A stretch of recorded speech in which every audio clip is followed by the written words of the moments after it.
The eyes of the world now look into space, to the moon, and to the planets beyond.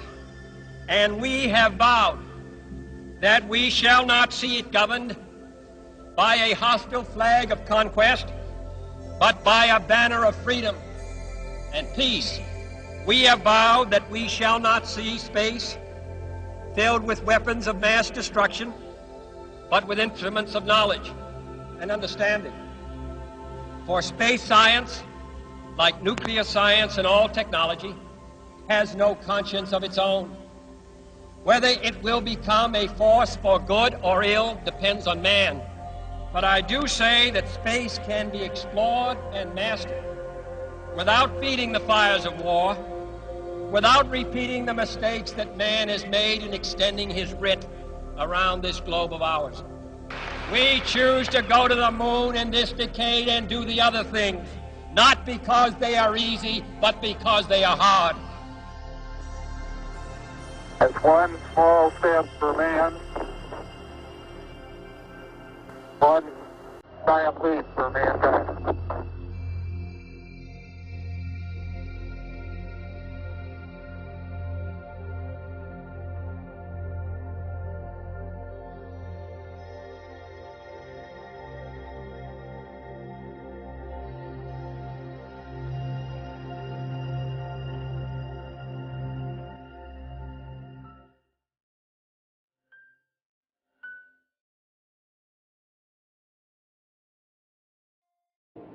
When it comes to understanding the universe, we are only beginning.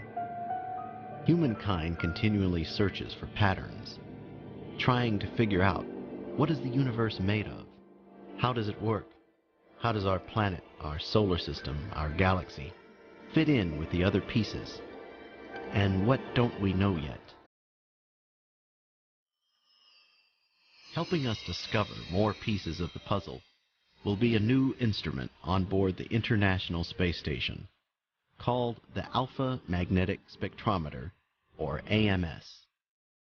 AMS is not a telescope. Rather than looking at space, it will sift through space, studying the high-energy particles of cosmic rays. From the unique vantage point of Earth orbit, the AMS experiment has the potential to answer questions about the origins of our universe. The study of high-energy particles might help in the search for dark matter and antimatter in the universe.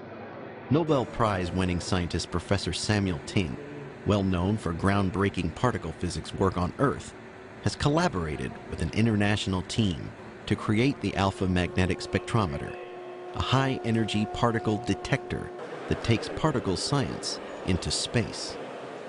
With over 300,000 data channels for detection and over 600 onboard microprocessors to analyze the data, the AMS is sponsored by the Department of Energy, and scientists from 16 countries lent their expertise to create it.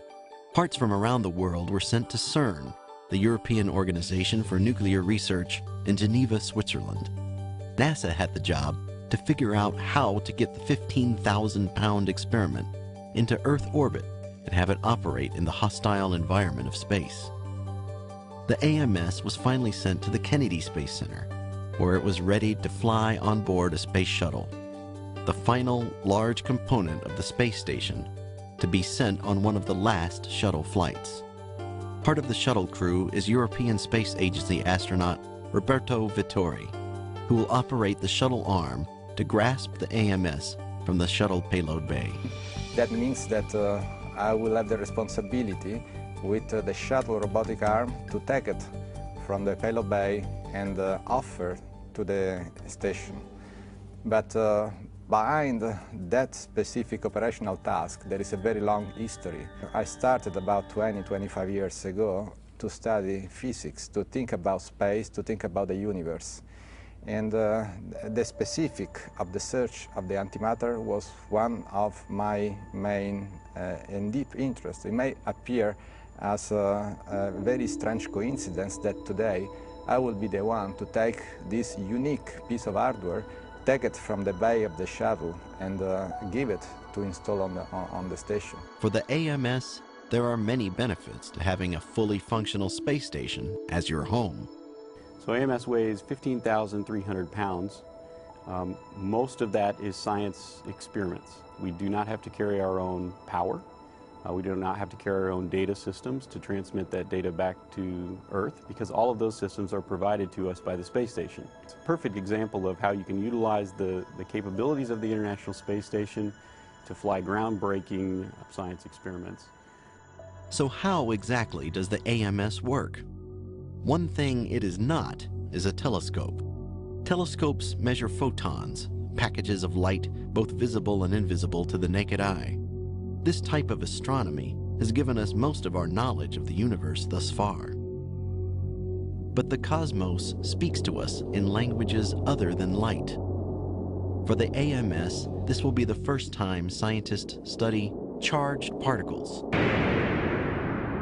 Exploding stars and other celestial phenomena are thought to produce cosmic rays which travel across the universe and can wash up on the shores of our planet. The rays are composed of charged particles, but many of these are absorbed in our atmosphere, making it impossible to study them on Earth.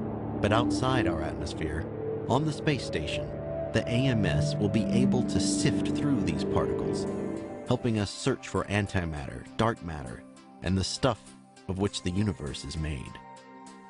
A particle will pass into the AMS. Layer upon layer of detectors tells us the mass, energy, and velocity of the particle. Other detectors tell us which direction or path the particle took as it passed through the AMS. At the heart of the unit is a magnet that will make the particle curve one way or another, telling us whether it is matter or antimatter. And just how quickly does all this particle detection happen? Faster than I can snap my fingers. Nanoseconds. In nanoseconds. AMS gathers data at a ridiculously large rate. We will see about 25,000 hits per second of cosmic rays coming into the aperture of AMS. 8, 7, 6, 4, 3, 2,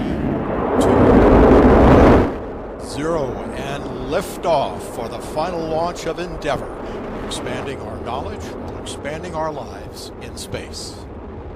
Houston, Endeavour, roll program. Roger, roll, Endeavour. Houston is now controlling. Endeavour beginning to roll over onto its back. The roll program underway as Endeavour begins the heads down position on course for a 51.6 degree, 136 by 36 statute mile orbit.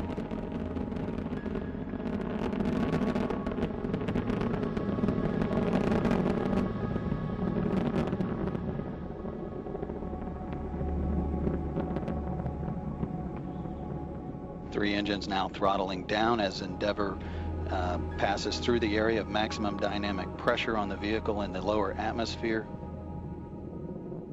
Approaching 1 minute into the flight. Endeavour, go at throttle up. Roger, go and throttle up. Endeavour's three main engines now back at full throttle, all three engines in good shape. Endeavour's already traveling 1,300 miles per hour at an altitude of 11 miles downrange from the Kennedy Space Center, now 12 miles.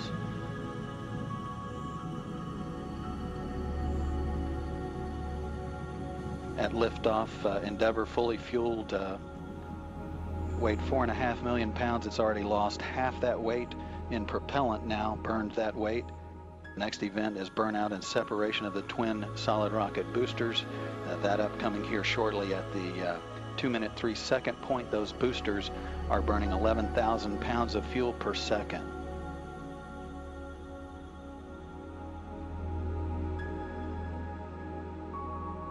And standing by for separation of the solid rocket boosters.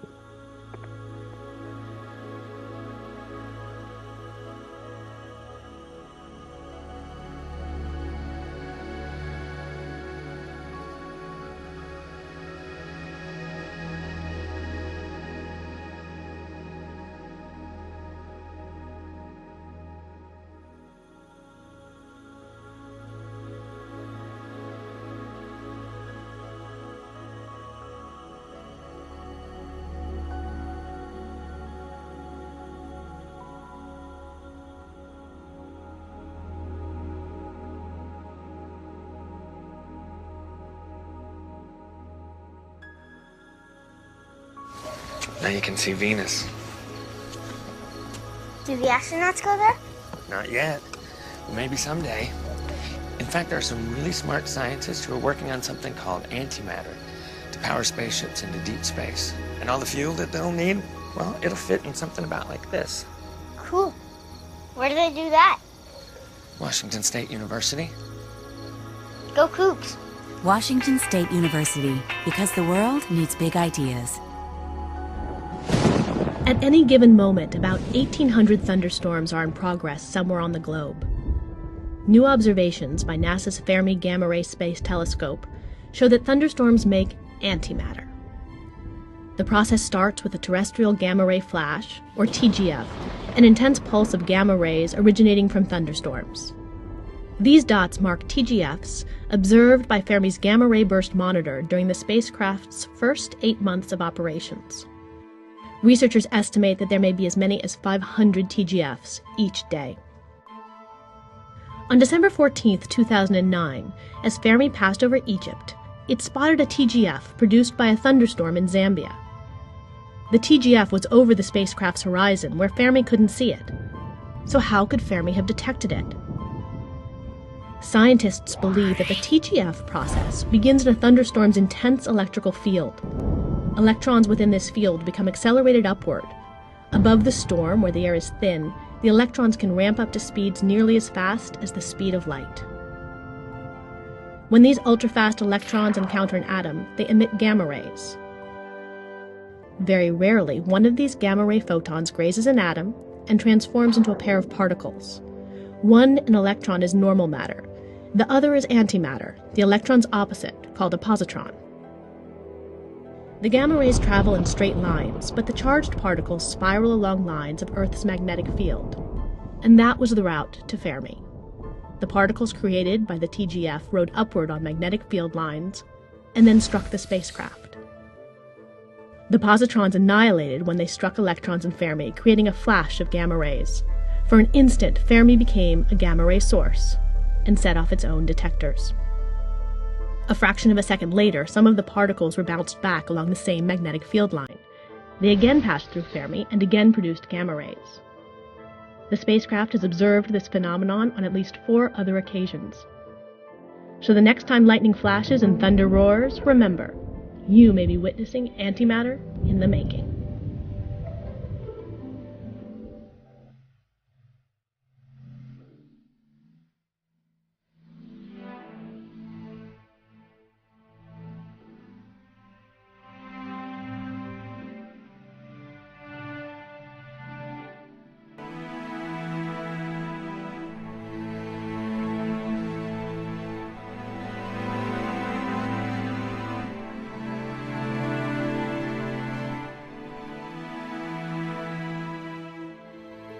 Researchers have found a band of antiprotons ringing around the Earth, adding one more to the list of particles Earth holds within its magnetic field. Cosmic rays constantly rain in from space, colliding with Earth's atmosphere and creating a spray of new particles. Scientists have observed antiparticles before, but this is the first time antiprotons have been observed. Many of these particles become trapped inside Earth's Van Allen radiation belts, the donut-shaped zones around Earth where particles swirl around the magnetic field. The find, described in astrophysical journal letters, confirms theories that predicted the particle. The University of Rome detected these particles using Pamela, a cosmic ray detector attached to a Russian satellite. The satellite orbited through the South Atlantic anomaly, allowing the study of geomagnetically trapped particles in the inner radiation belt. Between July 2006 and December 2008, Pamela detected 28 antiprotons trapped in the spiraling orbits around the magnetic field sprouting from the Earth's south pole. According to researchers at Italy's University of Bari, the band is the most abundant source of antiprotons near the Earth. The find could one day open the door to fueling spacecrafts with the exotic particle, an idea already being explored by NASA's Institute for Advanced Concepts.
A lot of people are doing nothing more than getting huge quantities of mass and see if they can get a gravity wave to cause things to move.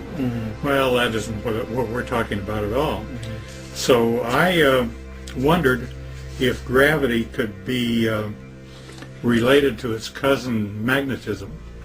And so I found that when I take two magnets together, I have some neodymiums around here that I'm actually afraid of. They're so strong. They can danger you. But anyhow, you take a magnet, you go to put them together and they go clunk, right? But you take one of them, move it around, and all of a sudden it doesn't want to go together. The repulsive. So I got I ordered one at $5,000 a piece, with a 1/4-inch hole through between both of them, and I put a brass bolt and I tightened them down, forcing them together. And then I put them together in a thing that looks kind of like a rock. Okay, and then I got another one that didn't have magnets in it. And Galileo, in all his endeavors, he went up to the Leaning Tower of Pisa and dropped he dropped a big rock and a small rock. And his buddy down at the bottom kept telling him that the large rock and a small rock arrived at the same time. Jim, we copied both solar wind and penetrometer drum in the ETB. Not quite yet. I haven't put the solar wind in yet, but I will shortly. I want to watch this. I have a good picture there. I've got beautiful picture, Dave. Well, in my left hand I have a feather. In my right hand a hammer. And I guess one of the reasons we got here today was because of a gentleman named Galileo a long time ago who made a rather significant discovery about falling objects in gravity fields. And we thought that where would be a better place to confirm his findings than on the moon. And so we thought we'd try it here for you. The feather happens to be appropriately a falcon feather for our falcon. And I'll drop the two of them here, and hopefully they'll hit the ground at the same time. How about that? Which proves that Mr. Galileo was correct in his findings.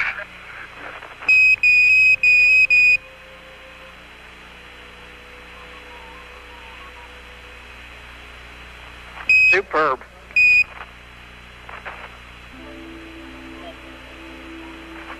I got 9 guys that were not educated and didn't have pre-opinions on anything, and I dropped my 2 rocks. And I said, what I would like you to do is, I told them what I would like you to do is I would like you to take whichever one arrives first, get it in your hand, and when I come down the elevator, hand it to me. Now they looked identical, except for... So, and nobody knew what was inside? Not, absolutely not. All the 9 times that I tested it, it's as though the one with the opposing magnet field extending out 3 feet on each side. I actually measured how big the field is. How big the field was, and on each side of one rock, I had a total of 6 feet. At any rate, the other rock arrived first. Which one arrived first? The one that had no magnetic field in it. So you were able to cancel out gravity to a certain degree. You were able to cancel, reduce the mass gravity effect. Precisely. By opposing fields. Isn't that nice? You bet. And got 9 signatures and I always skip. You did that at Lockheed. What year was this? Oh, at least 8 years ago. This is the actual document of Boyd's where he proved that by altering the field in a falling body, the magnetic field, it reduced its mass gravity equivalent and canceled out the effects of gravity to a certain percentage. And he did a building 500 drop test conducted from a height of 59 feet. The location is in White Solomon, Texas, and the time was 12:20 p.m. and this was in 1995, December 12th. Nobody knows this. I know it. So gravity, mass gravity is not, you can alter it. Well, gravity within itself has to have, gravity goes through anything that is solid and anything like iron or anything else. but it has to have a magnetic component, which may be canceling out within itself. But as soon as it got around my rock, it all of a sudden recognized the presence of my rock. One of Einstein's students tried to merge electromagnetism and gravity, and he rejected it. But he didn't have an experiment like you did. No, I understand. I know that. Yeah. But see, nature never uses English. It doesn't speak. It doesn't speak any language. But yet it's talking to us all the time. Right. And the key thing is to identify what it's saying.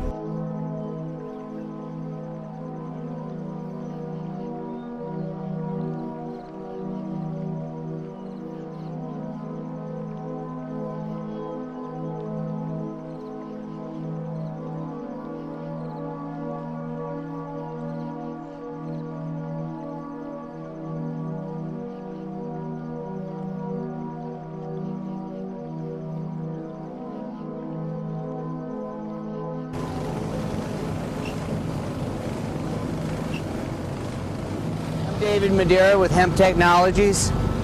This is our first house in the United States. It's permitted. What you've just seen is the mixture. The mixture is the most important thing. That must remain consistent. As you can see from this wall, we do it in sections. Now these sections have to fit together, and that consistency of the mix is crucial. Now we did these on last week. We can take down the forms now and move them up. This is our big window here. We'll lay the bottom plate in it, and then this will be protected. So what we're using here is recycled plastic in reusable plastic shutter forms that lock together tight. Sometimes we have to screw them directly into the framing, but pretty much they'll unlock, and then we use them on the outside. For this bottom layer, we need to leave that shuttering on for 24 hours. And after 24 hours, we can remove that first layer of shuttering system. And then we take the bottom shutters and we move them up on top. Now, in the perfect world, we'd have enough shutters to do both sides. But right now we have to keep reusing them to go around the house. So with these forms, with regular concrete, you have a slumping that causes the bottom form to go out. With hempcrete, you do not have any of this slumping, so you don't have to worry about taking the form off too early. And with concrete, what would happen is pushing the form out. And that's why your forms have to be a lot stronger. And in this case, because we don't have any slump, we don't have to worry about that. Okay, so what we have here is the hemp shiv, or also called the hurd, which is the internal part of the stem of the plant. And that's mixed with a lime-based binder. And so with that lime-based binder and the hemp, we've got a negative carbon footprint. Now the difference between lime and concrete is that lime you don't have to heat up as much. Concrete you have to heat up to almost 3,000 degrees, which takes a lot of energy and does very poorly on the carbon footprint, whereas lime does much, much better.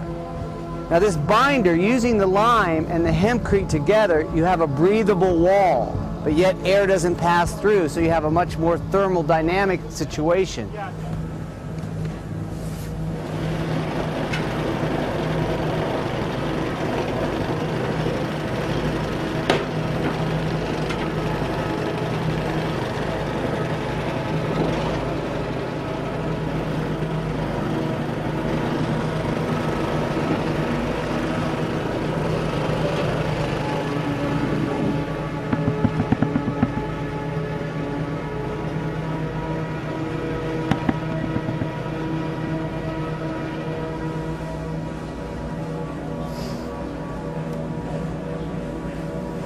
Major differences between this and straw bale is when straw bale gets wet, it doesn't do as well as this. When this gets wet, it just dries itself out naturally because of its breathing capability. And so you never have mold, you never have dry rot, and you never have termites. And so this whole wall is going to breathe. So the cellulose properties of hemp are so much better than straw. Now there might be some plant out there that's even better, but we don't know about it.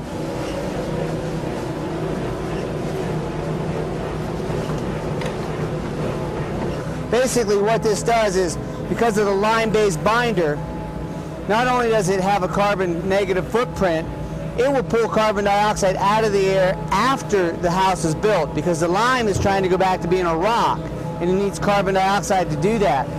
That means this wall is going to get harder and harder and harder. Over time, it's going to petrify. So these walls will last for thousands of years, not 40 years like what we're used to building.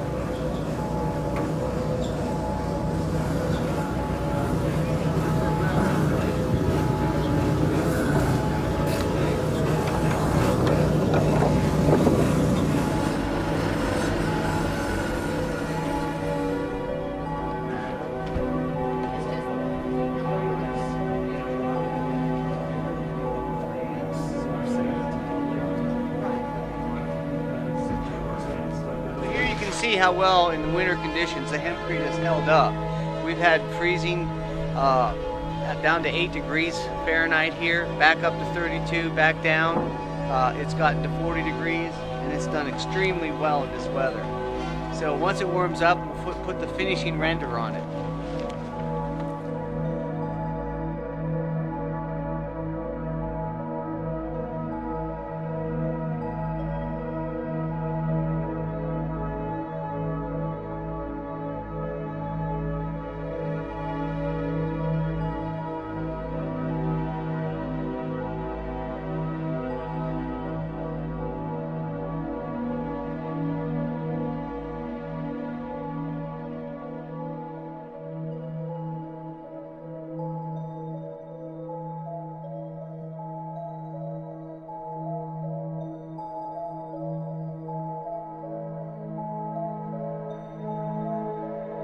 Cannabis hemp is the #1 food, fuel, fiber, paper, medicine out of any plant on earth.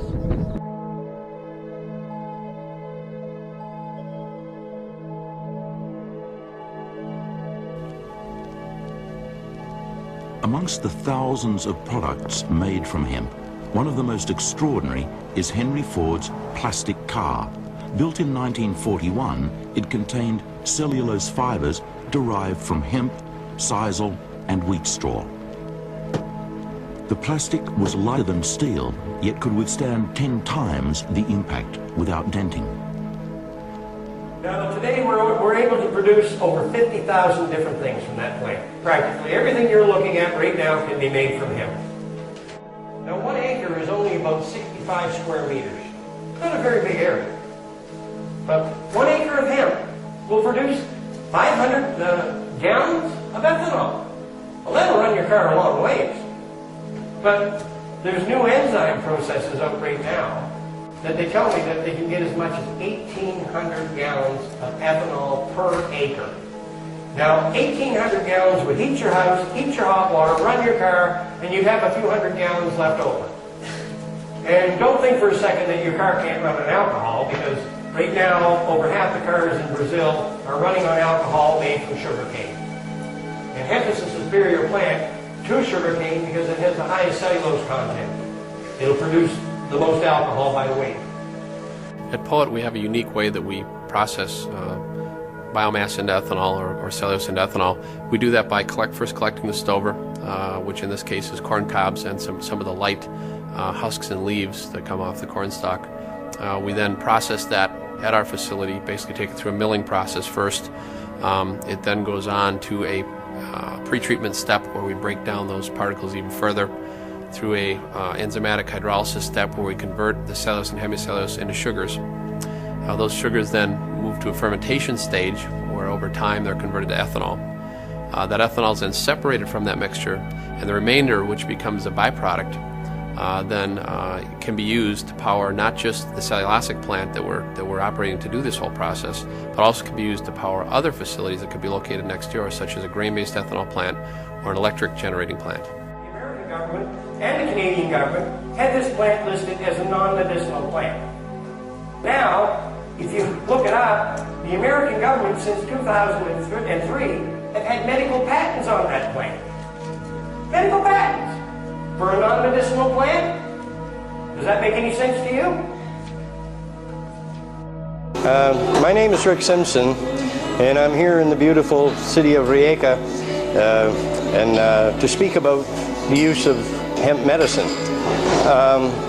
What's truly happened here is years ago, big money has manipulated governments and all kinds of organizations into keeping this plant away from the public because it's so medicinal. And not only that, it's an energy source. It can feed the planet too on top of that because the hemp seeds are one of the most nutritious things you can eat. It's endless what we can do with this plant, and then we will not be at the mercy of these big energy companies. We can all supply our own energy needs. This is the greatest medicine on this planet for treating all types of diseases like cancer, multiple sclerosis, arthritis, chronic pain. I could sit here and go on for the next hour because in reality, this medicine works on all medical conditions. It promotes full body healing, and it doesn't just go after like the condition you have. Like when you go to the medical system and you have say a big tumor, the medical system tries to treat the tumor. They're not treating the underlying condition that's allowing your body to create that tumor. But when you take this oil, it goes after the underlying condition, plus it goes after the tumor. And I mean, we've just seen miraculous results with the use of this medication. And where it's harmless, why shouldn't we all have access to it? There's no reason that this plant couldn't be used to heal the world. And this is the direction we have to go. We have to take back our freedom, and we have to try to get rid of a lot of this pollution that's ruining this planet. Our planet is poisoned. It's in a horrible situation, especially like with that big Gulf oil spill in the Gulf of Mexico. Then you've got Japan spewing radiation for, well, heaven knows how long. That'll go on. And on top of that, this dependency we have on all this fossil fuels, again, the fossil fuels are poisoning our planet.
The biggest design challenge of the solar arrays was probably just their size. Each solar array is 28 feet long, and so we have 3 of them. And so when the solar arrays are fully deployed, the Juno spacecraft is almost 60 feet in diameter across the solar arrays. Getting those big solar panels to work the way we expect them to work and produce the amount of power we need, that's been a bit of a challenge. The solar arrays are pretty interesting. When we deploy them, they'll be generating about 12 kilowatts of power.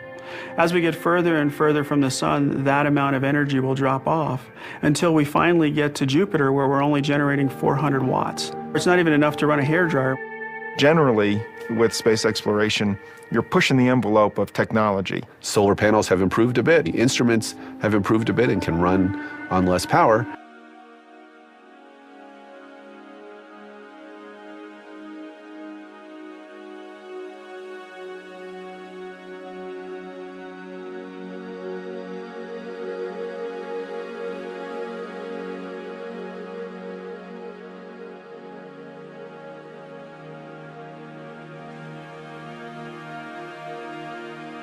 A professor at Princeton named Gerard O'Neill conceived of the idea of putting large colonies in space, large artificial places where people could live and work. And what we did was to gather together a group of university people to look at the problem of how you build the very first colony. This is Taurus, the concept that has evolved from the work of these teams of scientists and engineers. They believe the huge space colony could be built before the year 2000. The space colony has the ability to provide a facility in space where human beings can conduct fruitful industry. The amount of sunlight that is present in every square mile of space is enormous, and that provides enormous energy. One of the things that one can do is to build very large solar power stations which collect sunlight. The Earth-like environment would even simulate our gravity as the wheel revolves once each minute. The other materials like food and water are maintained locally within the colony. The initial supplies are brought up from Earth, and then eventually the colony becomes self-sustaining by utilizing the sunlight that's available all the time in space, by optimizing the temperatures, by not having storms or things like that that damage crops. And we increase the carbon dioxide levels a little bit so the plants grow a little faster. By playing all these tricks, we're able to generate this fairly efficient farm in our design. From dairy farms to manufacturing, the concept of living and working in space is a possibility with existing technology. That new space home, located 250,000 miles from Earth, would even have a far-out address.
George Washington, Thomas Jefferson. These were the founding fathers of the United States of America. They were hemp farmers. George Washington is very well recorded that George Washington used to like to sit out on his veranda at night and smoke his hemp in his pipe. Now, these are the same people that authored these wonderful documents like the Declaration of Independence, the Constitution. So it appears that the hemp didn't affect their thinking abilities.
Música